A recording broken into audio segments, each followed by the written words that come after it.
Corruption runs deep, but today we're pulling back the curtain. You see, in South Africa, politics isn't just a game of promises and policies. Sometimes it's a high-stakes drama where public trust is the first casualty. We're talking about the people elected to serve, the ones who hold the keys to our cities, but instead some of them unlock the treasury for themselves. These aren't just whispers or rumors. These are headlines, investigations, and court cases that have rocked the nation. We've all heard the stories, felt the frustration, and seen the consequences of greed infecting the halls of power.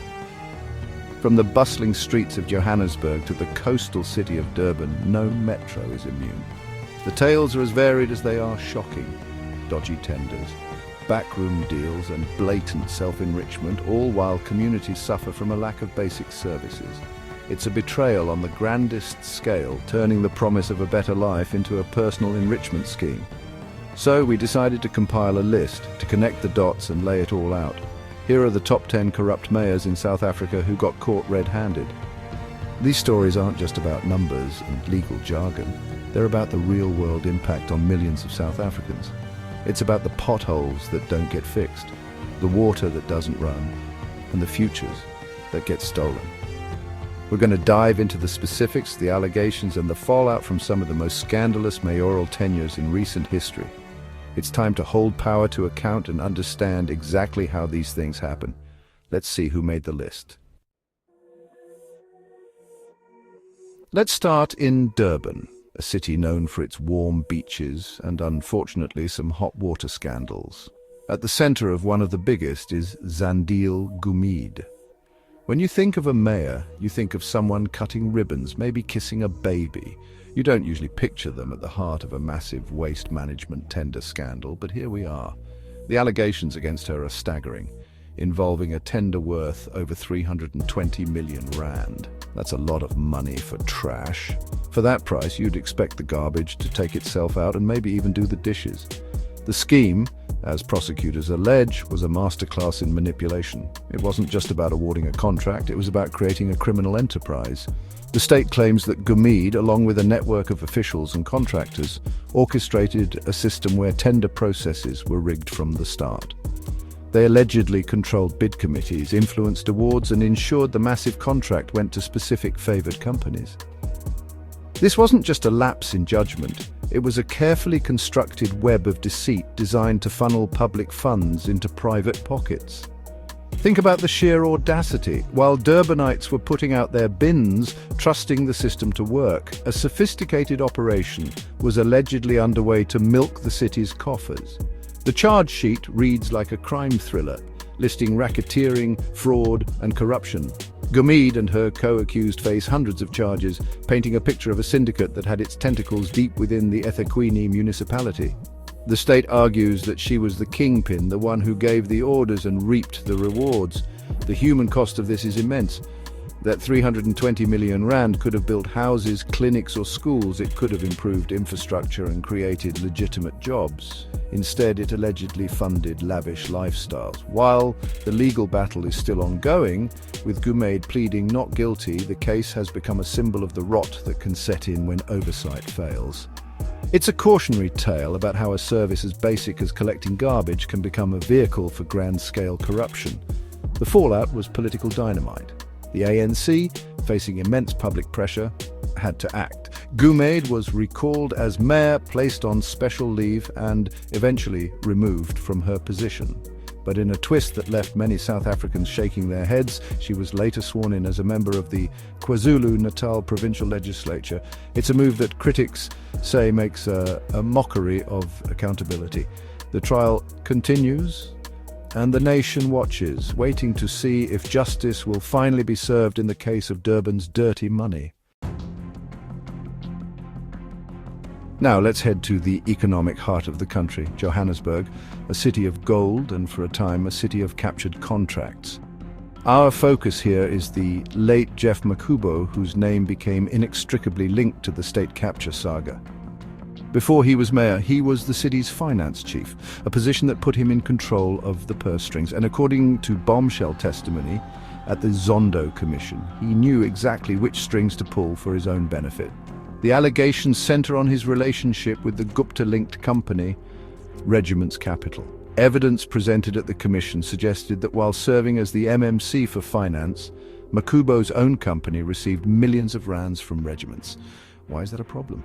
Because regiments was also doing massive business with the city of Johannesburg, earning huge fees for advisory services. It's like being the referee and a player on the same team, and also owning the company that sells the jerseys. The conflict of interest is glaring. The Zondo Commission heard how Makubo allegedly acted as an influencer, a key man on the inside for regiments, helping them secure and maintain lucrative contracts with the city. In return, his company allegedly received a steady stream of payments amounting to a total of around 30 million rand. It was described as a classic pay-to-play scheme. You help us get city business, and we'll make sure you get a piece of the pie. This wasn't just about one dodgy deal, it was a sustained, profitable relationship built on influence. Despite these serious allegations hanging over his head, Makubo ascended to the city's highest office, becoming the executive mayor of Johannesburg in late 2019. For his critics, it was a slap in the face to transparency and good governance. How could a man so deeply implicated in state capture be trusted to lead South Africa's biggest city? His supporters argued he was innocent until proven guilty, but the shadow of the Zondo Commission loomed large over his entire tenure. Tragically, Jeff Makubo passed away from COVID-19 complications in July 2021 before he could be formally held to account in a court of law. His death left a cloud of unanswered questions. The Zondo Commission's final report made damning findings against him, recommending that law enforcement investigate him for corruption. His story is a powerful and somber reminder of how deep the roots of state capture went, reaching into the very heart of our local governments and leaving a legacy of mistrust. From the world of football administration to the political pitch of Nelson Mandela Bay, Danny Jordān's career has been nothing short of high profile. Famous for leading South Africa's successful 2010 FIFA World Cup bid, he was seen by many as a man who could get things done. So when he took the mayoral chain in the often troubled Nelson Mandela Bay Metro, there was a sense of hope. But that hope soon gave way to a familiar story of controversy and alleged corruption. The accusations against Jordān are not about a single explosive scandal, but rather a persistent cloud of mismanagement and questionable dealings. One of the most significant issues that dogged his tenure was the IPTS, the city's integrated public transport system. This project, meant to modernize public transport in the metro, instead became a financial black hole, plagued by delays, spiraling costs, and allegations of fraud. It was a bus system that seemed to go nowhere, slowly. Critics and opposition parties pointed fingers directly at the leadership, claiming a lack of oversight and accountability allowed for massive financial leakage. Millions of rands were spent, yet the system remained largely non-operational. Allegations swirled about dodgy payments to consultants and contractors with very little to show for the huge expenditure. It was a flagship project that, for many residents, symbolized municipal failure and wasted potential, all happening under Jordān's watch. Beyond the bus fiasco, there were other whispers, allegations of purging officials who dared to question certain decisions, and of creating a climate of fear within the administration. The metro seemed to be in a constant state of political turmoil, with council meetings descending into chaos and governance grinding to a halt. The man who had united the world around a soccer tournament seemed to be presiding over a deeply divided and dysfunctional city. Danny Jordān has consistently denied all allegations of personal corruption, often framing the accusations as politically motivated attacks by his rivals. He has maintained that he worked to clean up the metro and stabilize its finances. However, the perception of his tenure remains deeply polarized. For his supporters, he was a capable administrator besieged by political enemies. For his detractors, he was the mayor who oversaw a period of profound mismanagement, leaving Nelson Mandela Bay's residents with a legacy of broken promises and a bus system to nowhere. Parks Tau is, a political heavyweight in Johannesburg. He was the mayor, he was the finance chief, and he's been a central figure in the city's governance for years. He projects this image of a technocrat, a man of details and policies. But honestly, during his time as mayor of Johannesburg from 2011 to 2016, His administration was dogged by persistent questions about how the city spent its money, especially when it came to procurement and tenders. One of the major shadows that fell over his tenure involved the city's purchase of a fleet of so-called specialized fire engines. An investigation revealed that the city paid a price that was massively inflated, way more than what other municipalities were paying for similar vehicles. The deal, well, it raised some serious red flags about the procurement process. How could the city overpay by millions? Was it incompetence, or was there something more deliberate at play? These weren't just fire engines, they were burning a hole in the public's pocket. Another area of intense scrutiny was the handling of contracts within city entities like City Power and Pikitup. There were, honestly, numerous reports and forensic audits that pointed to irregularities in how tenders were awarded. Contracts worth billions of rands were flagged for procedural flaws, lack of competitive bidding, and awards to companies with, let's say, questionable track records. The narrative that emerged was one of a system where who you knew was often more important than what you could deliver. The defense from Tao's camp was always that Johannesburg is a massive metropolis with a budget larger than some countries. In such a complex system, they argued, some administrative errors are bound to happen. They maintained that there was no evidence of direct involvement or personal enrichment on the part of the mayor. The problem, they suggested, was with lower-level officials or systemic weaknesses, not a failure of leadership from the top. It's the classic "I'm shocked to find gambling in this establishment" defense. While Parks Tao himself was never charged with corruption relating to these matters, the sheer volume of procurement irregularities that occurred under his leadership left a permanent stain. It created a perception of a permissive environment where rules could be bent and public funds weren't being adequately protected.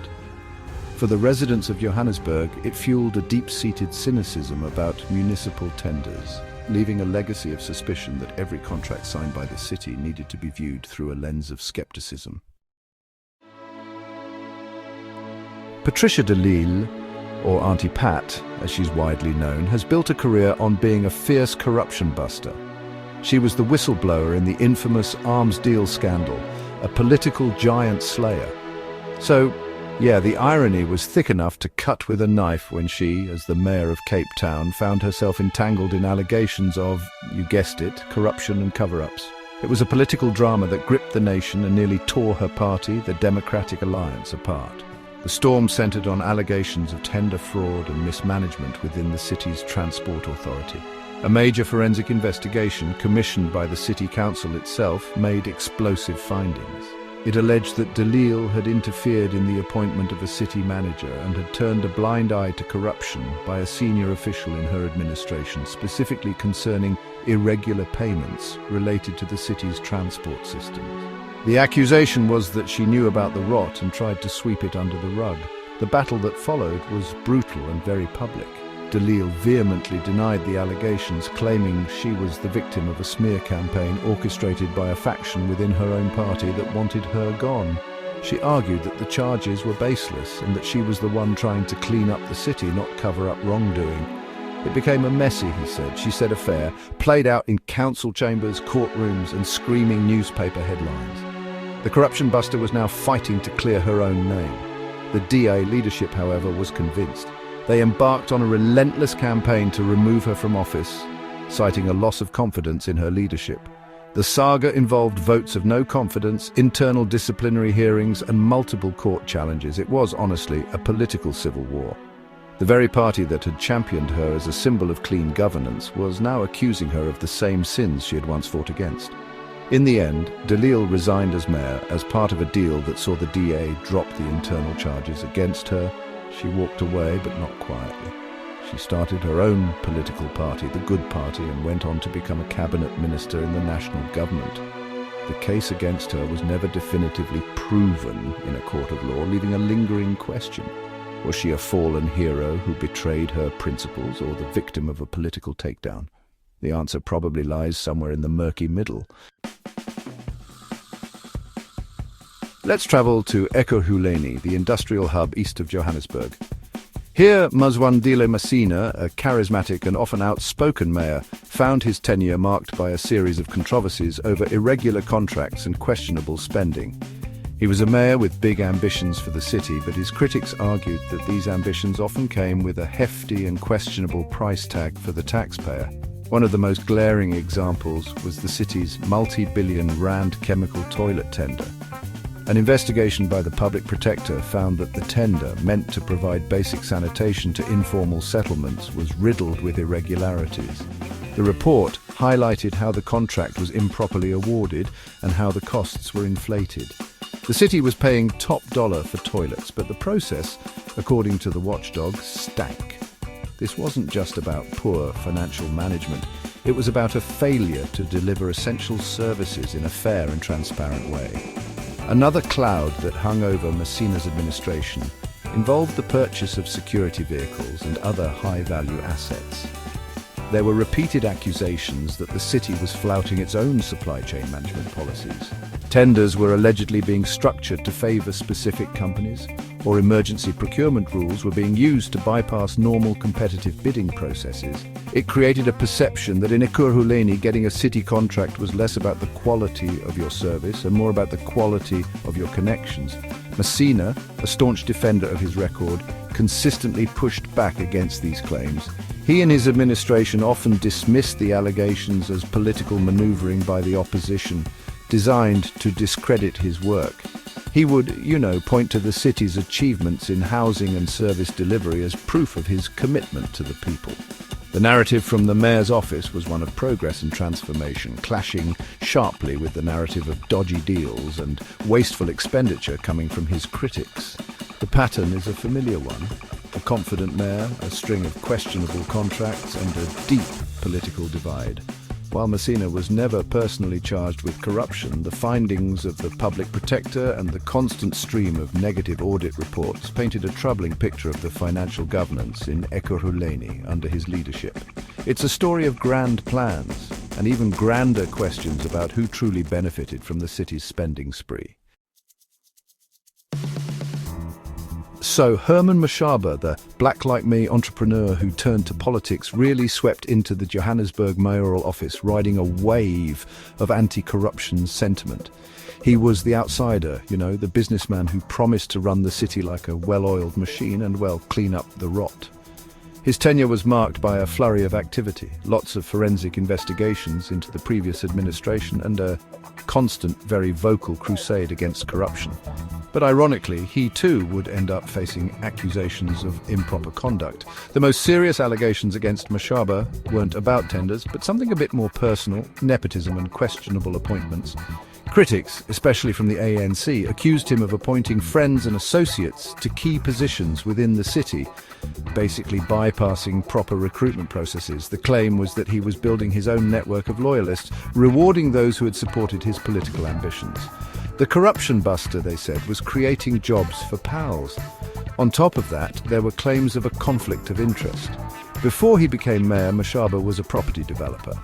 After he took office, questions started popping up about whether his policies and the city's actions, especially around inner-city revitalization, could potentially benefit his own business interests or those of his associates. While no direct evidence of personal enrichment was ever proven, the perception of a conflict was a weapon his political opponents used against him again and again.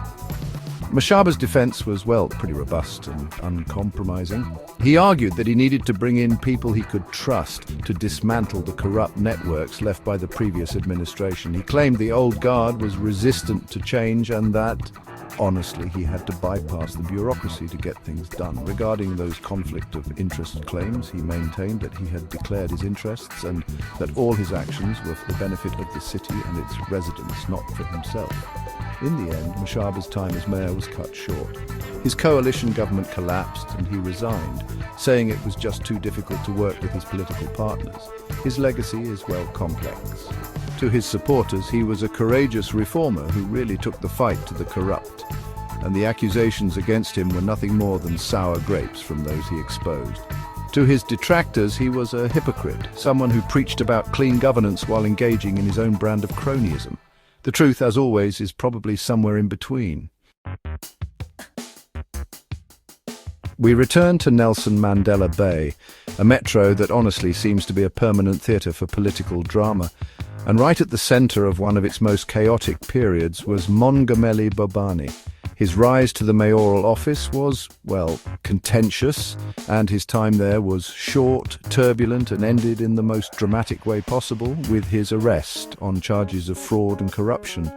This wasn't just about allegations in a report, this was about law enforcement, actually kicking down the door. The case against Bobani stems from his time before he was mayor, when he was the MMC for Public Health. Prosecutors allege that he was a key figure in a scheme to defraud the municipality through an inflated tender for the city's IPTS. Yes, that troubled bus system again. The allegations are that he and others colluded to siphon off millions of rands from the project. It's claimed that funds meant for public transport were diverted through a web of companies and ended up in the pockets of officials and their allies. Bobani's tenure as mayor was marked by constant instability. He came to power through a fragile and unlikely coalition, and his leadership style was described by opponents as divisive and chaotic. Council meetings often collapsed, service delivery ground to a halt, and the administration was paralysed by political infighting. He was eventually ousted through a vote of no confidence, but the legal troubles were just beginning. The climax of the saga came when the Hawks, South Africa's elite police unit, arrested Bobani. The image of a sitting mayor being taken into custody sent shockwaves through the political landscape. He was charged alongside several business people and municipal officials, with the state painting a picture of a criminal conspiracy to loot the city's coffers.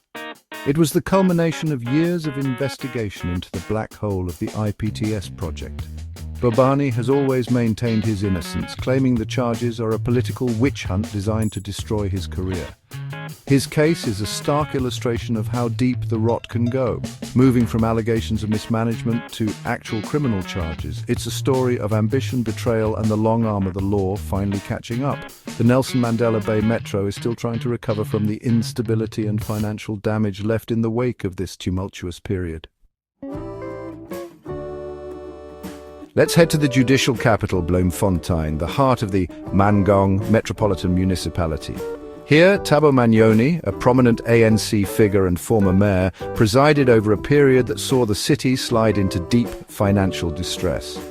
While not always linked to personal enrichment, the allegations against his administration were of gross financial mismanagement and a failure of oversight that left the city on the brink of collapse. Under Manyoni's leadership, from 2011 to 2016, the Auditor General repeatedly raised red flags about the state of Mangaung's finances. Audit reports year after year pointed to rampant, irregular, fruitless and wasteful expenditure. We're talking about hundreds of millions of rands being spent without following proper procedures on projects that provided no value or simply being unaccounted for. It was like the city's wallet had a massive hole in it, and honestly, no one was bothering to patch it up. One of the most notorious examples was the city's failure to manage its contracts, particularly for major infrastructure projects. There were reports of contractors being paid for incomplete or shoddy work, of projects running massively over budget, and of a general lack of consequences for non-performance. This wasn't a complex, hidden scheme. It was a straightforward failure to manage public money responsibly, happening in plain sight. The result of this sustained mismanagement was a city in crisis. Service delivery faltered. Infrastructure, from roads to water treatment plants, began to crumble due to a lack of maintenance and investment. The municipality struggled to pay its bills, most notably its massive debt to the local water and power suppliers.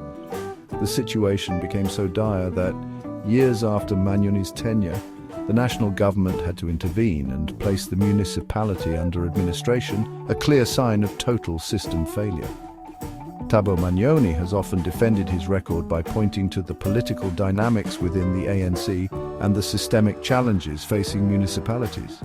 He argues that he was at the helm during a difficult period and did his best under the circumstances. However, for the residents of Mangaung, the legacy of his term is one of financial decay and broken services.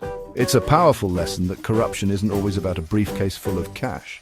Sometimes it's about the slow, grinding collapse caused by neglect and incompetence. Our final stop is the nation's capital, Pretoria, within the city of Tshwane. Kosienso Sputla Ramogopa, a popular and youthful mayor, was in charge from 2011 to 2016. His tenure was characterized by ambitious infrastructure projects, but it was also shadowed by major controversies, particularly surrounding a massive smart metering contract that went horribly wrong. The flagship project that became an albatross around his neck was the PEU smart meter deal. The city entered into a multi-billion rand contract with a private company to install prepaid smart electricity meters across Tshwane. The idea was to improve the revenue collection and efficiency. The reality, however, was a financial catastrophe. The contract was structured in such a way that the city ended up paying the company a huge commission on all electricity sold through the meters, a deal that was widely seen as outrageously favorable to the private partner. The Auditor General and public finance watchdogs slammed the deal, declaring the contract irregular and the procurement process flawed. It was costing the city a fortune, with estimates suggesting the deal would cost Tshwane billions over its lifetime. The contract was so bad that Ramokgopa's successors spent years in court trying to get out of it, a legal battle that cost the city even more money. It was the gift that kept on taking. Beyond the smart meter fiasco, there were other procurement controversies. A major one involved the city's free Wi-Fi project. While lauded as a progressive initiative, questions were raised about the tender process and the value the city was receiving. There were also allegations of inflated contracts for the city's bus rapid transit system, Ekurhuleni. A pattern emerged of big, shiny projects accompanied by big, troubling questions about the procurement processes behind them. Ramokgopa has always defended these projects, arguing they were visionary and essential for modernizing the capital city. He maintains that the smart meter contract, despite its flaws, was entered into in good faith to solve a real problem of revenue loss. He places the blame on administrative processes and legal interpretations rather than any corrupt intent. However, the financial fallout was undeniable. His legacy in Tshwane is a tale of two cities, one of visionary projects and another of disastrous contracts that left taxpayers footing an enormous bill for years to come. So there you have it, 10 mayors, 10 cities and 10 stories of broken trust. From Durban's waste to Tshwane's Wi-Fi, the pattern is disturbingly similar. Public funds diverted, processes manipulated and accountability sidestepped. These aren't just isolated incidents, they are symptoms of a systemic problem that eats away at the very foundation of our democracy. When the people entrusted with our city's futures prioritize their own gain, we all pay the price, in potholes, in power cuts, and in lost opportunities for a better life for all. But shining a light on these issues isn't about fostering despair, it's about building awareness. Knowledge is power, and understanding how these schemes work is the first defense against them. We need to look past the political rhetoric and demand transparency. We need to scrutinize the tenders, question the appointments, and support the institutions, like the Auditor General and the Free Press, that work to hold power accountable. The fight against corruption is not a spectator sport. It requires active and engaged citizens. Corruption may be everywhere, but exposing it is the first step to change. The names and stories we've shared today are a reminder of what's at stake. Let's not forget them. Let this be a catalyst for conversation, for investigation, and for action. The future of our cities depends on it. Stay informed, stay vigilant, and demand accountability.